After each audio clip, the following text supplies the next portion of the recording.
আমি খেলা খেলতে গেলাম। ভাইয়া দাঁড়াও, আমাকে 500 টাকা দিয়ে যাও, স্কুলে পিকনিক করবে। এই নাও 500 টাকা। ভয়ো আমার টাকাটা দাও। তুইও টাকা নিবি? তুই টাকা নিয়ে কি করবি? আমার ওই ভাইটা পড়ালেখা করছে, বড় হয়ে চাকরি বাকরি করবে, আমাকে দেখাশোনা করবে, তুই কি করবি? এই নে 5 টাকা। পাগলকে প্রতিদিন টাকা দেওয়া লাগে, আজকেই পাগলের একটা ব্যবস্থা করতে হবে।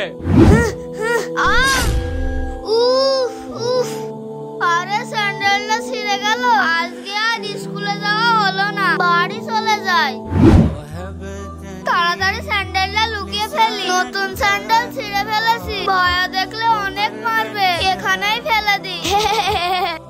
ভাই নিশা। কি ভাই? 1 গ্লাস পানি নেন তো।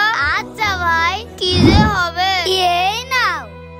ভাই আজ আমার স্যান্ডেল ছিঁড়ে গেছে, এ কারণে স্কুলে যেতে পারলাম না। আজ যদি আমার আর এক জোড়া স্যান্ডেল থাকতো তাহলে স্কুলে যেতে পারতাম। এখন আমার শরীর ভালো লাগছে না, এখন আমি ঘুমাই, বিকালে তুই আর আমি খেলা খেলতে যাব।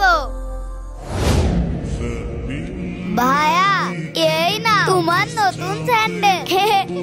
নতুন স্যান্ডেল? তুই টাকা কোথায় পেলি? ভাইয়া আমি ভাইয়া দেওয়া 5 টাকা আমি প্রতিদিন জমা করতাম, ওই টাকা দিয়ে তোমার জন্য স্যান্ডেল কিনেছি। বন্ধুরা, তোমাদের ভাইয়াকে ভালোবাসলে কমেন্টে এক্ষুনি জানাও।